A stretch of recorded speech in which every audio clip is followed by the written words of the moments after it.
참 근무표들도 서로 다르시고 그래서 오늘이 그래요. 오늘 말씀 본문이 아유 나 몰라요. 그냥 녹음만 되지 우리 비디오가 없으니까. 예. 자, 예. 오늘 말씀 보면 어떻습니까? 예, 하나님이 이런 말씀을 하셨다고 싶지요. 우리가 먼저 오늘 이제 말씀에 앞서서 좀 기독교가 어떤 종교인지에 대해서 좀 생각을 해보면서 나아가려고 하는데요. 말씀 제목은 이렇습니다. 빛나는 거룩을 향한 약속 세례라는 제목으로 말씀 나누도록 하겠습니다. 다시 한번 읽어볼게요. 빛나는 거룩을 향한 약속 세례. 자, 여러분들은 이렇게 자녀들을 양육하면서 제일 걱정하는 게 뭔가요? 자녀들을 키우면서 뭘 제일 걱정하셨고 우리는 뭘 걱정하면서 살아야 될까요? 중요한 건 주어가 그리스도인이라는 거예요. 오늘날 한국교회의 이 수많은 문제들의 제일 기초점은요, 그리스도인이 세상과 전혀 다르지 않다라는 것입니다. 교회 다니는 수많은 사람들에게도 아이들 양육하면서 걱정하는 문제를 들어보면 뭘 걱정하세요? 아유, 애가 잘 안 먹어요. 애가 잘 공부를 안 해요. 애가 의지가 약해요. 애가 우리 학교에 가서 과연 이제 초등학교에 가서 잘 적응을 할까? 그게 걱정돼요. 친구들 사이에서 왕따는 당하지 않을까? 교회에 다니는 사람들이 자녀들을 양육하면서 갖는 그 걱정들이 조금 심한 단어를 쓰면 너무 하찮아요. 세상과 조금도 다름이 없어요. 저도 저희 아이를 이제 초등학교에 보내면서 그리고 또 저희 둘째가 언니랑 같이 다니던 이제 어린이집에서 남게 되면서 그런 걱정들을 우리가 하죠. 처음에 보육을 하니까 얘가 잘 적응해야 될 텐데 친구들 사이에서 따돌림 당하면 안 될 텐데. 근데 여러분 그리스도인은요. 그리스도인이 자녀를 양육하면서 걱정해야 되는 것은요. 따라해 볼까요? 적응이 아니라 거룩이다. 거룩은 뭐냐면요. 완전 다른 거예요. 마치 그 거룩은요. 얘네들 다른 모든 뭔가 이 자제들은 그냥 자기 위치를 가만히만 있으면 되지만 그 가운데서 이 전구라는 애는 여기에다가 제일 위에다 놓은 목적이 있거든요. 뭐라고요? 이곳을 밝히라고요. 다른 애들은 낡아지면서 때가 타고 그 가운데서 시간이 지나가면서 색깔이 바래도 상관이 없지만 얘는 자기의 역할을 하지 않으면 여기에 달려있을 이유가 없는 애들이에요. 게으른 목회자가 여러분 우리 교회 담임 목사라서 보세요. 듬성듬성 불이 꺼진 애들이 좀 있죠. 예. 저게 있으나 마나한 상태인 거예요. 사실요. 그리스도인인데도 불구하고 똑같이 때 따는 거 걱정하고 색깔이 내가 어울리지 않을까? 라고 적응을 걱정하는 거 말이죠. 우리 애가 뭐 해서 먹고 살까? 우리 애가 친구들한테 따돌림을 당하지 않을까?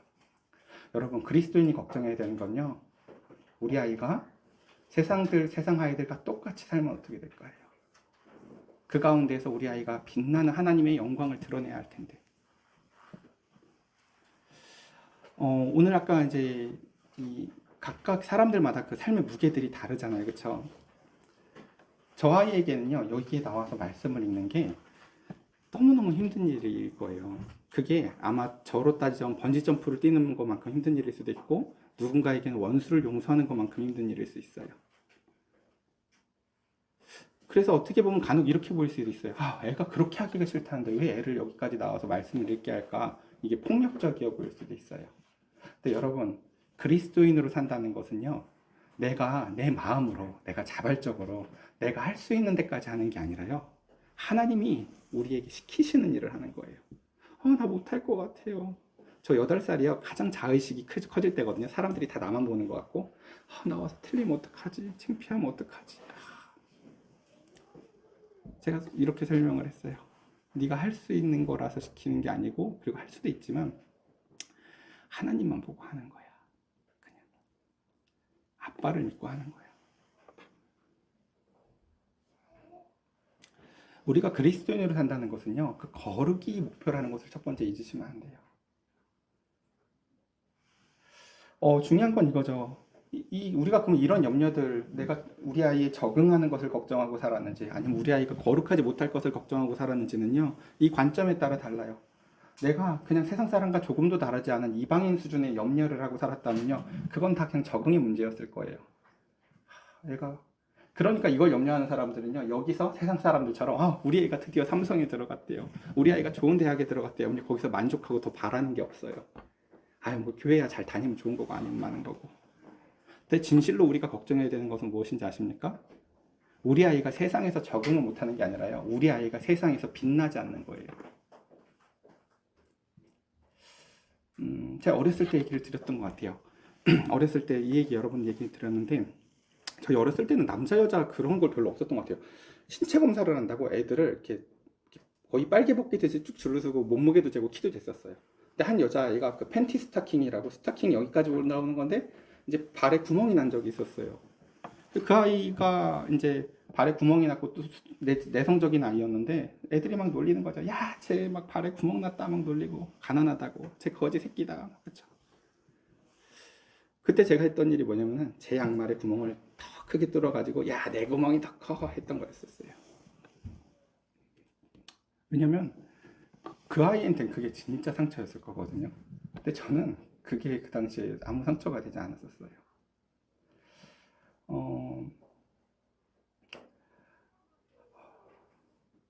아까 저 아이에게도 나와서 성경을 읽으라고 하는 일이 죽기보다 싫은 일이고 폭력적이었을지 몰라요. 근데 제 안에는 사실은 되게 다양한 대안들이 있었어요. 틀려도 괜찮고 못 나올 것 같으면 내가 저기 들어가서 데리고 나오려고 했어요. 그리고 내가 뒤에서 안아주고 읽으면 되지 뭐. 못 읽겠으면 내가 읽고 서 있으라고만 하면 되지 뭐. 하나님은요, 처음에 우리에게 무언가를 명령하실 때는 되게 폭력적인 것 같고 내가 절대 못할 걸 시키시는 거라서, 오죽하면 우리 그런 얘기 하죠. 내 짐이 더 가볍대더니 이렇게 뭐가 가벼워. 안 가벼워 보이는 것 같지만요, 그게 가벼워서 하나님은 시키시는 일이 아니라요, 하나님에겐 대안들이 있기 때문에 그래요. 네가 그 자리까지만 와보라고. 어디까지 오는지 보시려고 하는 거예요. 네가 여기에 나와 보는지, 네가 그곳에서 마이크를 들어볼 건지. 여기서 더 못하겠어요 주저앉으면 그때 내가 너를 일으켜주고 그 가운데서 하나님이 함께 하실 것이기 때문이죠. 여러분들이 혹시 세례라는 걸 어떻게 생각하시는지 모르겠어요. 저는 말씀과 우리가 사는 시대를 함께 같이 보는 것을 참 중요하다고 생각하는데, 사실 유아 세례는 지극히 성경적이에요. 근데 유아 세례를 저희가 막상 저희 아이들한테 하지 않았죠. 제가 유아 세례를 저희 아이들한테 베풀지 않은 건 시대적으로 그 가운데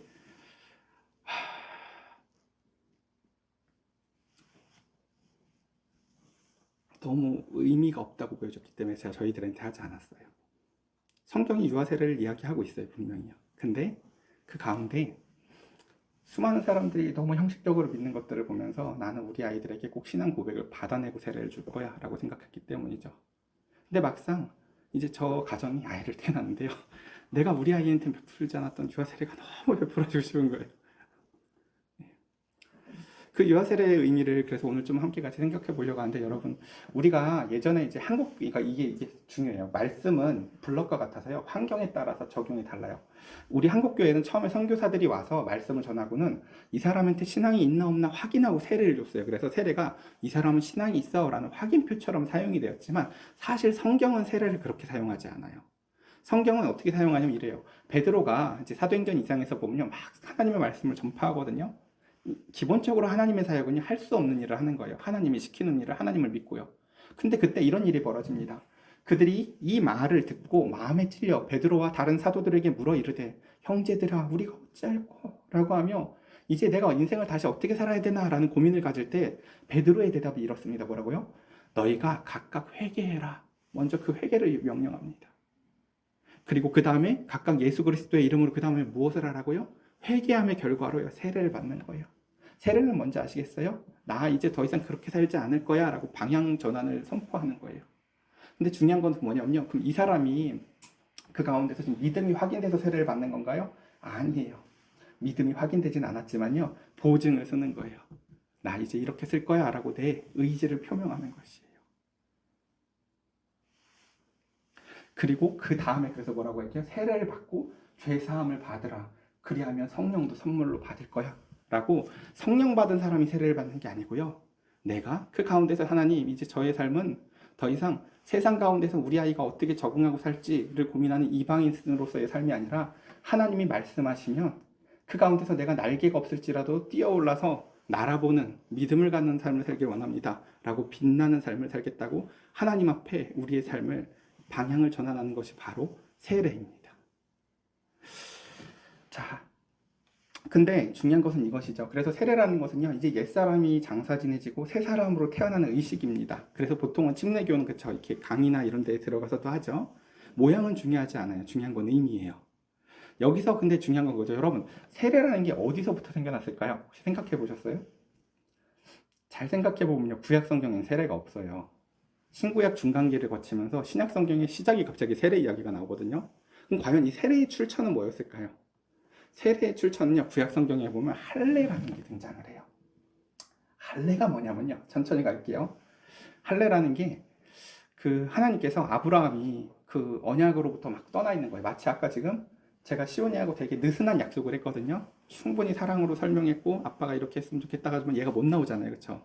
근데 그때에도 불구하고 내가 찾아가서 이 아이를 나오게 해주세요 하고 데리고 나와서 여기 와서 했죠. 그것처럼 아브라함은 언약을 등지고 있었는데요, 하나님의 아브라함한테 가서요, 얘야 얘야 라고 하면서 다시 그 가운데서 약속을 맺자고 하시면서 했던 게 할례였어요. 할례는 뭐냐면 남자의 성기가 이렇게 있으면 제일 끝에 있는 살을 이렇게 베어내는 거죠. 근데 이게 중요한 건 뭐예요? 오늘날의 포경수술하고 그 고대의 포경수술하고는 완전히 내용이 달라요. 왜요? 마취가 있었겠어요? 무슨 뭐 이렇게 녹는 실이 있었겠어요? 그렇죠?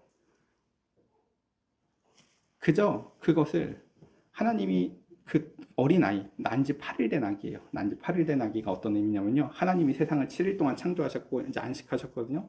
그리고 드디어 8일이 인간으로서는 인간다운 삶을 산 첫날이에요. 근데 그날 제일 먼저 해야 되는 게 뭐라는 거예요? 할례라는 거예요. 인간이 인간으로 살려면 제일 먼저 해야 되는 게 뭐다? 할례라는 거예요. 할례를 어떻게 하는지 아세요? 그림으로 보여드릴게요. 아빠가, 중요한 건 뭐예요? 아빠가예요. 여러분 이제 이럴 수 있죠. 아유, 우리 자녀 우리 목사님한테 맡겨야지 하고, 목사님 우리 자녀 사람 만들어 주세요 하고 교회에 보내는 게 아니에요. 여러분 대형 교회들은 교회가 크면 클수록 이렇게 유초등부가 잘 돼 있잖아요. 유초등부 가서 혹시 아이가 신앙 컸다는 교회 봤어요? 신앙은요, 절대 아이가 부서에 가서 크는 게 아니라요, 집에서 아빠 엄마를 통해서 크는 거예요. 왜 그런지 원리를 설명해 드릴게요. 자, 이제 하나님의 이 명령을 한번 생각해 보자고요. 남일이라고 자꾸 생각하지 말고 우리가 그 고대 한 3000년 때 아브라함이라고 생각해 보자고요. 하나님이 자녀들한테 이렇게 얘기하시는 거죠. 얘야, 난지 8일 됐을 때 아이가 네가 그 칼을, 돌을요 탁 부러뜨려서 날카롭게 갈라진 칼처럼 쓸 수 있는 돌칼을 가져다가 그 난지 8일밖에 안 된 애기의 그 하체를 벗겨서 그 몇 센치나 될까? 그걸 돌칼로 짓이겨서 이걸 찢어내래요. 왜? 이게 이해가 되세요? 이해되세요? 할 수 있겠어요? 하나님이 하래요. 이거 안 하면요, 너희는 내 백성이 아니래요. 심지어. 이해되세요? 전 이게 딱 그 평안히 다래끼 수술할 때 느낌이랑 되게 비슷했어요. 조금이라도 늦으면 좋을 게 없고 무조건 해야 돼서 애가, 그 간호사가 얘를 탁 덮치고 있고 의사가 날카로워져서 꽉 잡아 애다 차! 막 소리를 지르고, 평안이는 전 사람 눈이 뒤집어 까지는 거 처음 봤어요. 눈이 이렇게 해서 뒤집어 까지더라고요. 그 어린애기의 눈을 뒤집어 까고, 그리고 전 얘한테 계속 어음을 발행했죠. 얘야 괜찮아, 이게 제일 좋은 길이고 제일 빠른 길이야. 아빠를 믿어. 아빠 네 옆에 계속 있을 거야 라고 얘기했지만 막상 아빠는 해주는 게 없어요. 그리고 그 뒤집어 까진 데에 막 그 연증을 긁어내고 거기다 약을 발라요, 의사가요. 얘는 계속 소리 질러요. 아빠! 아빠!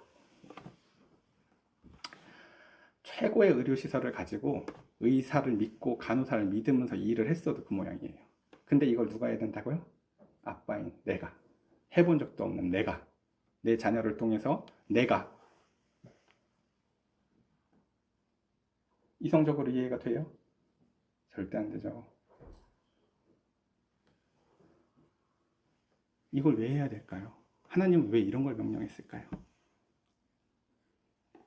그게 그때 해야 제일 효율적이기 때문이에요. 제가 얼마나 싫었겠어요, 평안이가 다르게. 근데요, 늦어지면 일이 더 커질 걸 알았기 때문에 그래요. 싫어도 제일 빠를수록 대가가 제일 적을 걸 알았기 때문에 그래요. 그래서 그걸 하라는 거예요. 자, 지금 여기에 마음의 할례를 받지 않은 여러분들의 많은 자녀들이 있을 거예요. 그 자녀들이요, 하나님 앞에 언젠가 돌아오려면 다 할례해야 되거든요. 자, 세월이 지날수록 지독하게 아플 거고요. 세월이 지날수록 지극하게 고통스러울 거고요. 세월이 지날수록 지독하게 그 일을요, 하나님은 누가 대신해 주잖아요. 여러분, 부모는요, 부모 역할을 하셔야 되는 거예요. 이걸 누구에게 시켰다고요? 아빠에게 시켰다고요.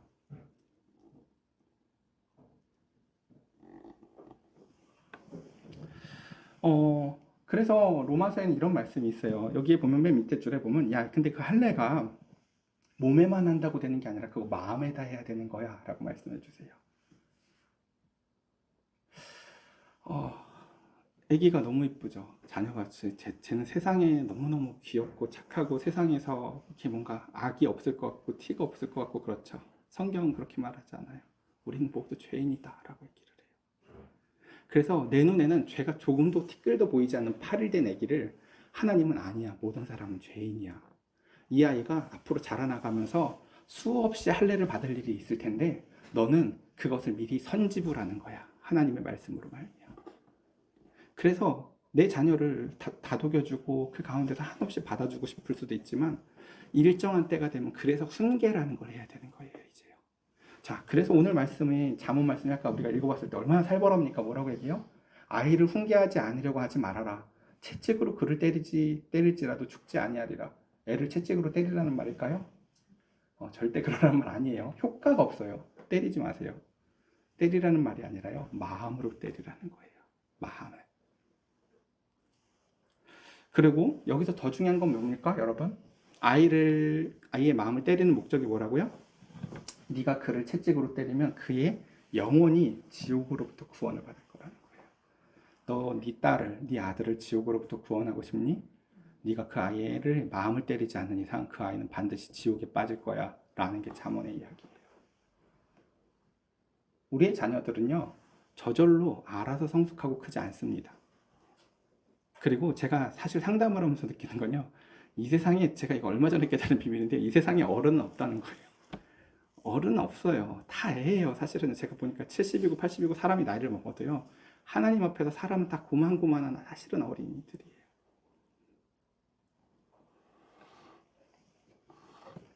자, 우리 이제 이 할례가 세례라고 지금 말씀을 드렸는데, 이 얘기를 조금 더 이어서 가볼게요. 이 할례가 얼마나 중요한 건지를 한 번 더 점검을 해볼게요. 자, 하나님이요, 모세를 불러요. 얘야, 모세야, 내가 너로 말미암아 저 애굽 땅에 있는 우리 이스라엘 백성들을 구원할 거야 라고 해서요, 막 준비도 안 됐는데 하나님이 부르셔서 믿음으로 말미암아 그 가운데서 이제 사역을 떠나려고 이제 막 하는데, 여러분들, 제가 이제 막 믿음이 불붙어가지고 성경 읽기 시작하는 애들한테 애들이 모두 다 질문하는 데가 다 똑같아요. 목사님, 여기 왜 갑자기 이런 얘기가 등장해요? 항상 출애굽기 4장이 여기가 딱 질문하는 포인트예요. 다 그랬어요. 우리 혜영 집사님도 그랬고 지혜도 그랬고, 다 성경 처음 읽는 사람들은요, 읽다가 첫 질문 포인트가 항상 여기였었어요. 근데 갑자기 모세를 하나님이 천사를 사자를 통해서 죽이려고 해요. 그러니까 그때 갑자기 그 이방인이었던 부인이 이렇게 얘기하는 거 한번 읽어볼게요. 모세가 길을 가다가 숙소에 있을 때 여호와께서 그를 만나사 죽이려 하신지라. 우리 지금 위에 얘기 못 봤죠? 그냥 사역하라고 해서 사역하러 가다가 갑자기 이래요. 그러니까 뭐라고 얘기해요? 십보라가 돌칼을 가져다가 그 아들의 포피를 늦었지만 패요. 원래 이거 단지 8일에 했어야 되는 거예요. 안 한 거예요. 왜? 동의가 안 되죠. 야, 그거 니네 민족이고 너는 지금 우리 동네, 모세는 그쵸, 지금 이 미디안 땅에 온 거잖아요. 니네 나라의 풍습을 가지고 내 애한테 그런 짓을 왜 하려고 그래? 미디안 족수가 애기한테 지금 그게 말이 돼? 라고요, 자기의 자식에게 할례를 행하지 않았어요. 근데 그리고 그 가운데서 모세는요, 자신의 사역을 감당하려고 가려고 하는데 하나님이 뭐라고 하시는 거예요? 너는 네 가정에게도 그 할례를 행하지 않고 나서 네가 무슨 일을 해? 네가 네 가정에 하나님의 언약도 이행하지 않으면서 네가 가서 뭐를 할 거야? 그래서 내 남편이 죽게 생겼구나 라고 하고요, 십보라는요, 늦게나마 자신의 자녀의 포피를 그때 돌칼로 막 베어요. 그리고요, 원망이 잔뜩 거린 목소리로 남편한테 얘기해요. 너는 피나편이야, 이씨. 그쵸? 그래요. 참 우리가 살아가는 시대는요, 저 너무 어렵다고 느껴져요. 여러분들 사실은요, 이 사람들의 마음을 훈계하는 게 얼마나 어렵다고 느껴지냐면요, 제가 굉장히 뚱뚱하잖아요, 그렇죠? 맞지 않는 벨트를 끊임없이 조이는 것 같은 느낌을 받아요. 훈계하기가 너무 힘들어요. 끊임없이 이기적인 욕구들로 배만 나오고, 나는 그렇게 살 생각이 없다고, 느슨하게 살고 싶다고, 나중에 하자고, 좀 천천히 살자고.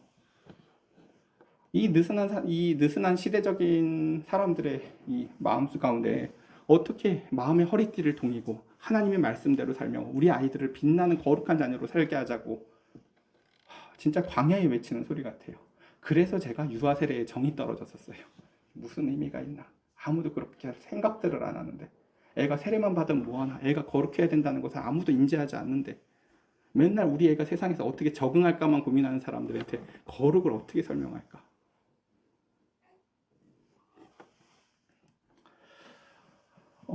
자, 이제 우리 말씀을 정리를 해볼게요. 여러분, 이게 유아세례 서약식이거든요. 사실 저희 서약식을 할 사람들이 오늘 내용을, 서약식의 내용도 못 봤어요, 사실요. 내가 이따 뭐를 내야 할지도 모르는 거예요, 이 사람들요. 자, 그 내용을 한번 살펴볼게요. 내용이 이런 거예요. 첫 번째가 세 가지인데, 여러분은 이 아이 하랑이에 대한 예수 그리스도의 보혈로 죄 씻음을 받아야 하고, 그러니까 그 부모한테 물어보는 거죠. 지혜하고 재강이는 우리 하랑이가 예수 그리스도의 보혈로 죄 씻음을 받아야 하고 성령의 은혜로 새롭게 해야 된다는 필요성을 인식하냐는 게 첫 번째 질문이에요. 내 아이가 그리스도의 보혈로 말미암아 씻음 받아야 되는 죄인이냐는 걸 내가 인식하냐고 물어보는 거예요. 근데 그 죄인이라는 게 얘가 막 버릇없고 싸가지 없고 막 젖병 내던져서 인식하는 거예요? 아니에요. 하나님의 말씀으로 인식하는 거예요. 아직 본 적이 없는데, 얘는 원래 그 가운데서 가시도 돋아날 거고 삐뚤은 마음도 나중에 나올 거거든. 그걸 미리 우리에게 가르쳐 주시면 그 대가의 제보를 지금 먼저 하라고 가르쳐 주시는 거세요. 그래서 그렇죠. 나중에 우리 아이들에게 유아세례를 베풀지 않고 혹은 지 멋대로 살다가 나중에 종교를 찾아올 수도 있죠. 나이 3, 40, 40에. 근데 그때 치르는 대가 지불은요, 어려서부터 훈계를 받아서 치르는 대가 지불하고는요, 비교가 안 돼요. 그냥 저는 저희 아이들을요, 어려서부터 마음의 훈계로 말미암아 보호의 회초리와 지팡이와 막대기를 때려주면서 키우고 싶어요. 얘야, 네가 지금 못할 것 같니? 나와 싸우면 막 창피할 것 같니? 그렇지 않다.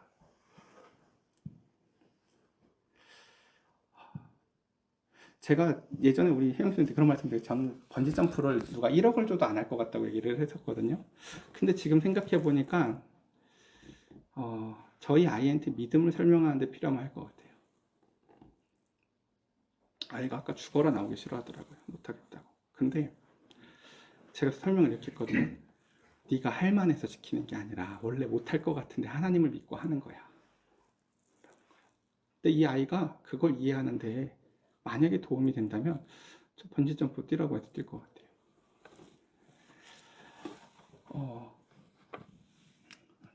부모는요, 그쵸? 결국 잘 생각해 보세요. 그 자신의 성기가 막 찢어지는 마음의 고통을 겪는 그 아이가 고통스러울까요? 그걸 돌칼을 들고 그 짓을 하고 있는 아빠가 고통스러울까요? 아빠는 이거 놀랍죠. 나한텐 조금도 상처가 없는데 아빠가 더 죽어요, 사실요. 그러니까 아빠는요, 허튼 생각을 할 수도 없고요. 내가 이 아이한테 이런 짓까지 하면서 지금 내 자녀를 양육하고 있는데요. 내가 허투루 살 수가 있어요, 없어요?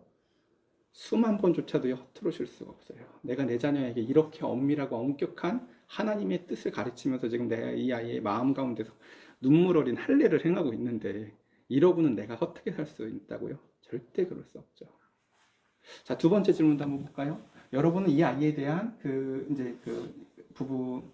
부모는 이 아이에 대한 하나님의 언약을 확신하고 구원을 위해서 진력하는 것과 마찬가지로, 그러니까 나처럼 내 아이도 똑같이 예수 그리스도의 속죄를 신뢰함으로 구원을 얻을 수 있다는 신앙 것을 인정하고 신앙적 양육에 힘쓰겠는가? 그리고 마지막 세 번째 질문이 이겁니다. 중요한 건 이거라고요. 여러분이 지금 이 아이를 완전히 이제 하나님께 바치면서 겸손한 마음으로 하나님의 은혜를 의지하면서 친히 경건의 본을 아이에게 보여주고, 그 첫 번째 경건의 본이 뭐예요? 아빠가 자녀의 마음에 돌칼을 들이대는 거예요. 얘야, 너 힘들지, 고통스럽지. 그리고 하나님은 우리의 마음에 그 돌칼을 예수 그리스도의 십자가로 말미암아 들이대시면서 얘야, 괜찮다라고 말씀하세요. 하기 싫은 걸 제가 억지로 시킨다고 여러분들이 모르겠어요. 폭력적이라고 생각할지 모르겠는데요. 기독교는요, 그렇게 보일 수 있어요. 폭력적인 게 아니라요, 할 수 없는 걸 하게 하시는 분이세요. 우리가 할 수 있는 걸 나눠서 하는 게 아니에요. 기독교는 그런 동아리가 아니라고요. 우리 다 못할 일들인데요, 하나님이 그 할 수 없는 일들을 우리에게 명령하시면서 믿음으로 말미암아 내 인생을 내어 던지면서 하는 게 원래 신앙생활의 기본값이에요. 우리 딸이 여기 나오는 게 두렵대요. 창피할까봐 두렵대요. 내가 틀릴까봐 두렵대요. 제가 얘기했어요. 아빠는 설교할 때 처음에 한 3년을 맨날 악몽을 꿨어. 설교하는데 틀리는 꿈을, 사람들이 다 조는 꿈을, 사람들이 안 듣는 꿈을, 망하는 꿈을. 여러분, 설교 망하는 기분 혹시 아세요? 설교 망하는 게 어떠냐면, 여러분들은 그게요. 지루하고 따분하니까 빨리 끝내라는 표정을 여러분들이 한 번씩 지으실 때가 있거든요. 그러면 정말 눈을 질끈 감고 하나님만 보고. 근데 이게 놀라운 게, 이게 뭐가 안 맞아요. 내가 설교 준비를 잘한 날도 이러기도 하고요. 설교 준비 안 한 날도 잘 되기도 해요. 그래서 그냥 그래요, 사실요. 근데 그것에 대해서 저하고 시온이가 좀 다른 점은 뭐냐면요. 저는요, 망치는 걸 별로 두려워하지 않아요. 왜냐면 애초에 이게 내가 못하는 일을 시키고 있다는 걸 알아서 그래요. 이거 제가 할 수 있는 일이 아니에요. 저 원래 마을버스 벨도 못 누르던 사람이라고요. 창피해서. 누가 나 쳐다볼까봐. 그래서 제가 우리 시온이 마음을 너무 알아요. 저도 그랬거든요. 벨 누르면 사람들이 날 쳐다볼 것 같아.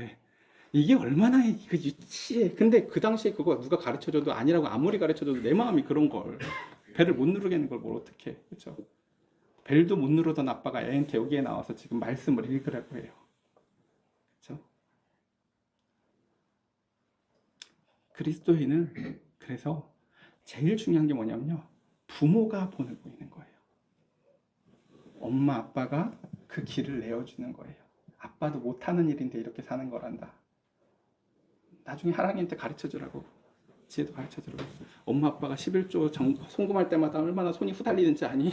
믿음으로 사는 거란다. 넌 말씀으로 산다는 거 이거 얼마나 후달리는지 아니? 미친단다. 근데 그때마다 나는 모르겠는데 하나님이 괜찮다고 하니까 그냥 내어 송금하기를 누르는 거란다. 우리의 인생을 그 가운데서, 그쵸? 뭐 지금이야 얘네들이 막 사이가 너무 좋지만 뭐 대판 싸운 날, 교회 오기 싫은 날도 막 얼마나 많을 수 있겠어요, 그쵸? 그때도요, 믿음으로 가는 거예요. 내가 제일 은혜스러울 때가 옛날 언제인 줄 알았어요? 우리 혜영 집사님이 예배 시간도 늦게 막 그 고달프게 들어올 때가 있었어요, 예배 시간 앞에. 그러면요, 얼마나 수많은 전투를 저 집에서부터 처절하게 하고 왔는지, 막 뭐라고 할까, 그쵸? 혼자 저기서 어딘가 전쟁을 치르고 들어오면 막 그러세요. 막 안아드리고 싶고, 얼마나 뭐 예배도 늦었고 하는 그 속상한 마음을 가지고 여기 왔을 때요, 그 마음들이요, 그게 내가 뭘 못해서가 아니에요. 애초에 하나님은요, 우리가 못하는 일들을 시켜요. 그리고 그게 지극히 정상적이에요. 오늘 이제 말씀을 이렇게 정리하면서 이렇게 같이 기도해 볼 텐데요. 저와 여러분들 가운데서 꼭 첫 번째 한 가지를 기억했으면 좋겠습니다. 우리가 걱정해야 될 건 세상에 어떻게 적응하고 살까가 아니라 어떻게 거룩하게 살까라는 것입니다. 여러분, 꿈을 하나님의 자녀답게 가지십시오. 크게 가지라고 하면 서울대? 아니에요. 그 큰 거 아니에요, 여러분. 꿈을요, 하나님의 자녀답게 가지세요. 내 자녀를 통해서 우리 아이들, 우리 아이가 노는 어린이집, 우리 아이가 노는 놀이터, 우리 아이가 다니는 학교를 내가 하나님을 전하는 아이로 키울 거예요. 이 쫄보를 아직 나와서 자기 얘기도, 오히려 얘 친구들이 막 예수님 잘 전해요, 보면. 그렇죠? 얘는 목사님 딸이라고 어디 가서 말도 안 한다고요. 그렇죠? 근데 그게 이상한 일이 아니라고요. 하나님은 원래 우리가 못하는 일을 시키십니다. 저와 여러분들에게 이 시간 함께 같이 제가 잠시 먼저 기도드리고 이제 이와 세례 서약하겠습니다. 하나님 아버지, 우리 사랑하는 성도들과 함께 같이 이 시간 그 잠언의 말씀을 통하여 우리의 마음에 이 시간 할례를 받기를 원합니다. 우리의 눈에 보기에 우리는 참 내 힘으로 세상을 살 수 있을 것 같고, 내 힘을 더 키워서 나를 자랑하고 드러내고 싶어하는 세상 가운데 먼저 두 손을 들고 하나님을 의지하며 내가 할 수 없는 일들만을 시키는 것 같은 하나님의 말씀과 명령 가운데 우리의 전 인생을 내어 던지며 하나님 앞에 그 믿음으로 한 걸음 한 걸음 나아가는 삶 속에서 주님, 우리를 새롭게 빚어 나아가신 하나님을 경험하게 하여 주시옵소서. 우리는 날지도 못하고 물속에서 그 가운데서 수영을 하지도 못하는 아주 연약한 존재 같지만 우리를 때로는 저 하늘보다도 더 높은 곳으로 하나님의 뜻으로 이끌어 나아가시기도 하시고, 때로는 인간이 도저히 헤아려 볼 수 없는 그 열길의 물속보다도 더 깊은 인간의 마음의 깊은 심령까지도 드러내시며 우리를 사람을 사랑하게 하시고 하나님을 영광 돌리게 하시는 하나님 아버지의 영광 가운데 우리가 주의 영광 가운데서 참여하게 하여 주시옵소서. 이 시간 함께 같이 유아 세례를 함께 같이 진행하려고 합니다. 이 시간을 주님 더욱 복되게 하여 주시사 먼저 그 부모의 마음 가운데 말씀대로 사는 것이 얼마나 힘들지만, 얼마나 두렵지만 그 가운데서 하나님이 더 크게 책임져 주시는지, 하나님의 그 말씀의 돌칼을 들고 내 자녀의 마음에 돌칼을 들이댈 때 내 마음에 들이댈 돌칼은 더욱더 얼마나 클지를 기억하며 이 시간 예식에 참여하게 하여 주시옵소서. 우리 주 예수 그리스도의 이름으로 기도드렸사옵나이다. 아멘. 자, 이 시간 먼저 유아 세례 서약식을 하도록 할 텐데요. 먼저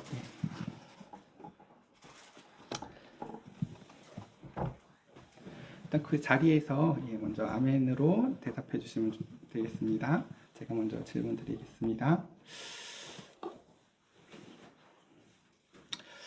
양재강 이지혜 가정은 이 하랑이에 대해서 예수 그리스도의 보혈로 죄 씻음을 받아야 하고 성령의 은혜로 새롭게 되어야 한다는 필요성을 인식합니까?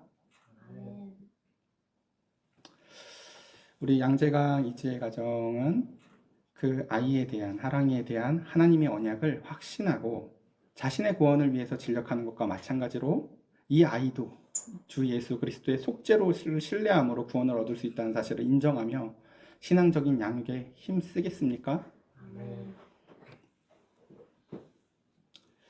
우리 양재강 이지의 부모는 지금 이 아이를 이제 하나님께 바치며 겸손한 마음으로 하나님의 은혜를 의지하고 친히 경건의 본을 아이에게 보여주어서 그를 위해서 뜨겁게 기도하고 주님의 교훈 가운데에서 장성하는 일에 최선을 다하기로 작정합니까?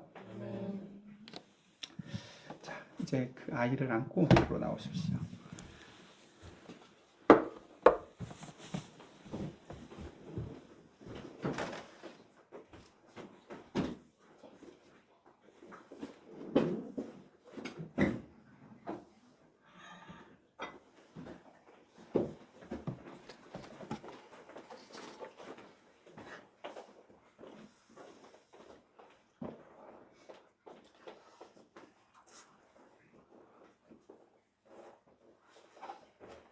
이쪽으로 주시겠어요?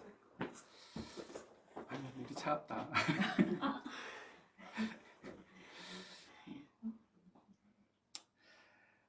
하나님의 딸 양하랑에게 내가 성부와 성자와 성령의 이름으로 세례를 주노라. 아멘. 자, 이제 유아 세례 증서 증정식이 있습니다. 예, 제1호 이름 양하랑 2024년 6월 11일생 부 양재강 모 이지혜. 이 어린이는 2024년 10월 27일 성부와 성자와 성령의 이름으로 세례를 받고 본 교회의 유아 세례 교인이 되었음을 증명합니다. 2024년 10월 27일 올바른 교회 담임 목사 이장원. 잠깐 이 앞에서 사진 잠깐 찍을 텐데, 그리고 그 꽃다발 같이 지금 주시면 됩니다.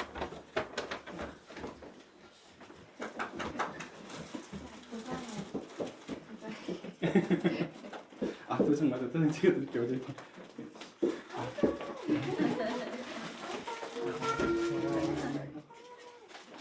이 책은 그 이제 아이가 지금 읽을 수 없지만 이거는 우리 재강이가 아이를 읽어주라고 이제 주는 책인데, 이 그 동화책자로 나왔던 성경 전체를 정말 잘 쓴 책이라 사실 어른들 읽어도 참 좋을 책 같아요. 그래서 같이 우리 이거 아직 글 읽으려면 모르는데 이런 책을 좀 하지 말고 못 알아들어도 저녁마다 읽어주고 아이에게 가르쳐줬으면 좋겠습니다.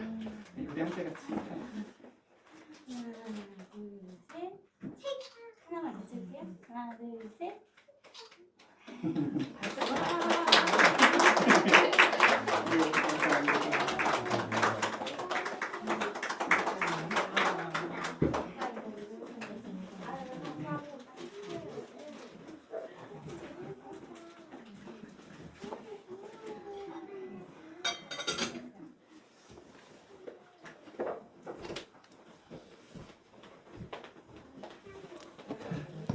예, 짧게 광고 말씀드릴 텐데요. 아유, 네. 예, 유아 세례하는 날이 다 오고 참 예, 기쁩니다. 자, 오늘이 원래 이제 종교 개혁 주일입니다. 그래서 고민을 많이 했는데, 예, 그리고 그래서 오늘은 이렇게 유아 세례에 대해서 배워보는 게 더 필요.